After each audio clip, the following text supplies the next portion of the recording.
Alright, you chump-ass bitches, I'm JustDaggers, and today we're talking about 2020's Goblin. My buddy Dave told me to check this one out. Thanks a lot, Dave. Looking at this poster, you would think it was an 80s VHS cover. Again, this came out in 2020. This is directed by Chris Lee. This is his only credit currently on IMDb, and starring Ashley Renee? I'm not sure how to pronounce her name. Renee. And you might know her from Last House on the Left or Quantum Leap. I'm sorry, Last House on the Street or Quarantine Leap. But what does IMDb say? A young woman fights to protect her son from an abusive new husband and a ferocious creature lurking in the shadows. I think shadows actually would have helped. This thing more often than not seems to be lurking in the daylight. So it's a goblin. Beautiful at any size and body positivity and all that, but this thing has the oddest proportions of any living thing I've ever seen. It's got a big gut and it's suffering from Nassatol. It's actually quite common in the suburbs, a white male with small buttocks and protruding belly. This horror thriller is neither horrific nor thrilling. It is a bit puzzling in a what am I watching sort of way.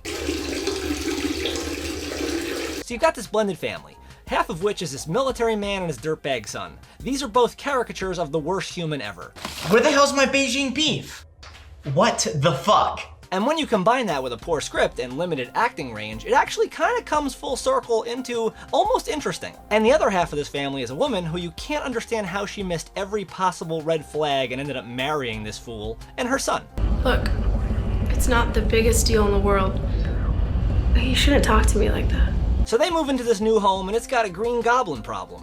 I'm something of a scientist myself. Not that kind of green goblin. A stocky, window-groping, dog-petting, people-eating weirdo. Pets are missing all across the neighborhood, and worst stepdad ever takes it upon himself to pull the kids out of school and catch the culprit. Oh, God! Odd German neighbor seems to know the truth, and so does the young boy. A Wapuma eats your ass. But the German neighbor seems to be kind of crazy, and he may be arguably pronouncing his own name wrong. I am Elias.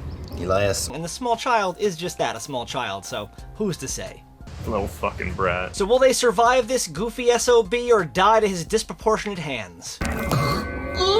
I myself would say skip it, but if you do want to find out, you can check this out on Amazon Prime, and if you don't have Prime, it is also available on Tubi. A big pile of shit. Let me know what you think in the comments below. Don't die in a fire. I will see you next time, and as always, fuck off. JustDaggers, you know that he's the sharpest in the shed with content so killer that he left them off for dead. Yeah, cause like I said, no, he don't do this just for fun. Never stop until the top because he's going #1. JustDaggers, always cutting through the competition. Everybody listen, homie, he came up here on a mission. Got him wishing that he could take a break to stunt, but the point's to stay sharp, never going blunt.